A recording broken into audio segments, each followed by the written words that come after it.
Hello friends, Radhe Radhe. आप सभी लोग कैसे हैं? आशा करती हूँ कि हमारे श्री हरि विष्णु भगवान की कृपा से, भगवान भोलेनाथ की कृपा से, करवा माता की कृपा से आप सभी लोग अच्छे होंगे, स्वस्थ होंगे, मस्त होंगे। तो आज हम आप सभी को मित्रों करवा माता की ढेरों सारी शुभकामनाएं देती हूँ। और आज मैं आप सभी को करवा माता की सरल से सरल तरीके से कम चीज़ों में पूजन करके दिखा रही हूँ। आप सभी को बहुत सरल तरीके से समझाऊंगी किस प्रकार से किया जाता है करवा का पूजन। तो चलिए हम शुरू करते हैं। तो सबसे पहले यही बताऊंगी मित्रों कि करवा का पूजन जो होता है करवा माता का, वो शाम को किया जाता है और सुबह में नॉर्मली पूजा जैसे रोजाना सभी करते हैं वैसे नहा धोकर अच्छे से हमें करना चाहिए। करके हम सूर्य भगवान को अर्घ देते हैं और शाम के हमें चंद्र देवता को अर्घ दिया जाता है इसमें। तो सबसे पहले हम यही बताएंगे कि हमें जहाँ पर करवा माता को हमें चौकी लगानी है, पूजन करना है, वहाँ पर थोड़ा गंगा जल डाल के हमें ज़मीन को बढ़िया से क्लीन कर लेना है। उसके बाद हम लाल या पीले रंग का वस्त्र बिछाएं। बिछाने के बाद हम पुष्प या अनाज का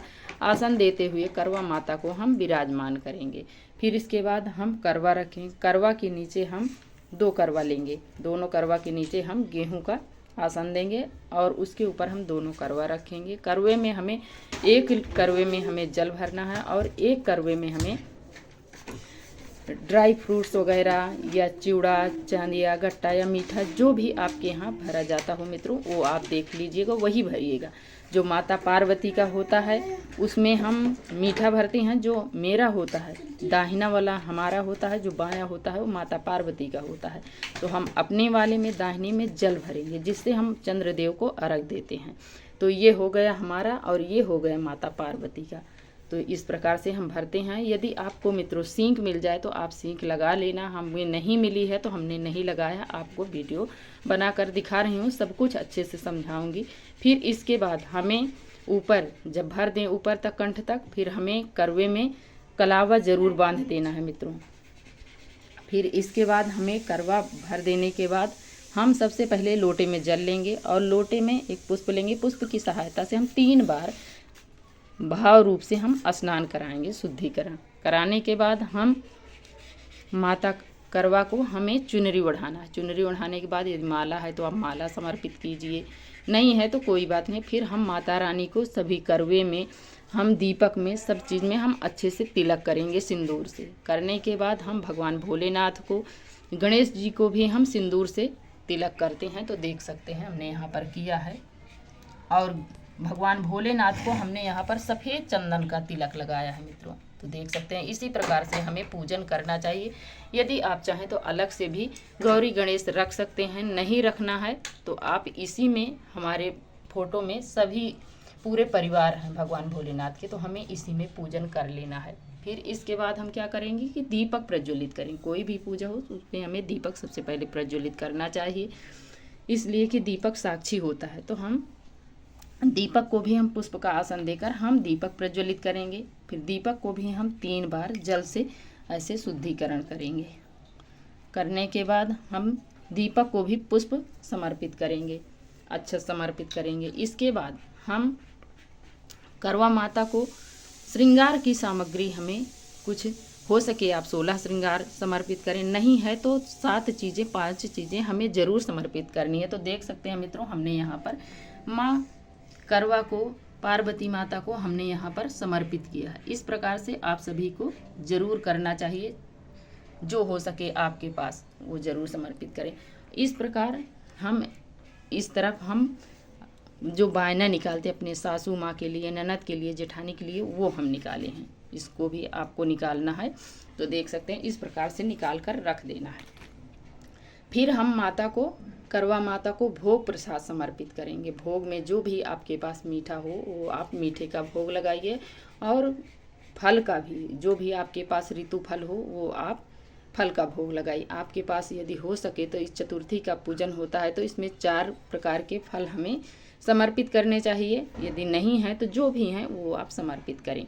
और इस प्रकार से माँ करवा को हम जल भी समर्पित करेंगे, इसलिए कि कोई भी पूजा पाठ हो, जब हम पूजन करेंगे, भोग प्रसाद लगाएंगे तो उसमें जल अनिवार्य होता है। इसलिए जैसे हम खाना खाते हैं तो बिना जल के हमारा भी नहीं रहता है, उस प्रकार से हम जल भगवान को भी रखेंगे। और करवे पर हमें ऊपर में किसी किसी के यहाँ चावल भी रखते हैं, किसी के यहाँ नहीं रखते हैं, तो हमने तो नहीं रखा, हमारे यहाँ नहीं रखा जाता है। हमने ऊपर दोनों में मीठा रखा है और एक एक पुष्प रखा है और दक्षिणा दोनों में हमें रखनी है। हो सके आप बराबर रख दीजिए, 11-11 रुपये, 21-21 रुपये, 51-51 रुपये। नहीं है तो कोई बात नहीं, अपने में हम कम रखे हैं, लेकिन माता पार्वती वाले में हमें 51,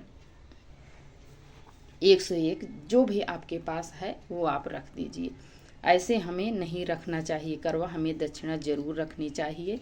तो इस प्रकार से हमें रखना है। और फिर हम इसके बाद हमें धूप दीप दिखाना है। जब हम अच्छे से करवा सब तैयार कर लेंगे, अच्छे से माता रानी का पूजन कर लेंगे, तो फिर इसके बाद हम धूप दिखाएंगे। धूप दिखाने के बाद हम आरती करेंगे इस प्रकार से। और सबसे पहले जब हम आरती करेंगे तो सबसे पहले हम गणेश भगवान की आरती करेंगे। इसके बाद हम करवा माता की आरती करेंगे। और करवा माता की आरती आती है तो, नहीं आती है तो भगवान भोलेनाथ की आप आरती करें। आरती करने के बाद हम हाथ जोड़कर करवा माता से, भगवान भोलेनाथ से क्षमा याचना करेंगे कि हे माँ, जो भी मुझसे पूजा पाठ में त्रुटि हुई हो, गलती हुई, उसके लिए मैं क्षमा मांगती हूँ। और मेरे पति की दीर्घायु देना, घर परिवार में सुख शांति तथा समृद्धि माँ जरूर बनाए रखना। इसी प्रकार से हमें माता से हाथ जोड़कर क्षमा मांगना है। और इसके बाद जो हमने लोटे में जल लिया है, इसमें हम थोड़ा सा गेहूँ डाल देंगे, कच्चा दूध डाल देंगे, पुष्प डालेंगे। इस प्रकार से हम लोटा तैयार करेंगे। और इसको हम पूजन करने के बाद हम चंद्र देवता को अर्घ देंगे। अर्घ देने के बाद हम पति की को आरती उतारेंगे। आरती छलनी में हम दीपक जलाकर हम आरती करें, उन्हें देखेंगे। इस प्रकार से हम करवा माता का पूजन करते हैं। फिर इसके बाद हम पारण करेंगे पूजा में। इसी प्रकार से हम करवा माता का पूजन करते हैं मित्रों। यदि आप सभी को ये वीडियो थोड़ी भी अच्छी लगे तो आप लाइक सब्सक्राइब करना ना भूलें और प्यारा सा कमेंट लिखकर हमें ज़रूर बताएं कि ये वीडियो कैसी लगी। यदि थोड़ी भी यूजफुल हो तो ज़रूर लाइक करना। और वीडियो देखने के लिए आप सभी को बहुत बहुत धन्यवाद मित्रों। राधे राधे। जय भगवान भोलेनाथ की जय, करवा माता की जय हो।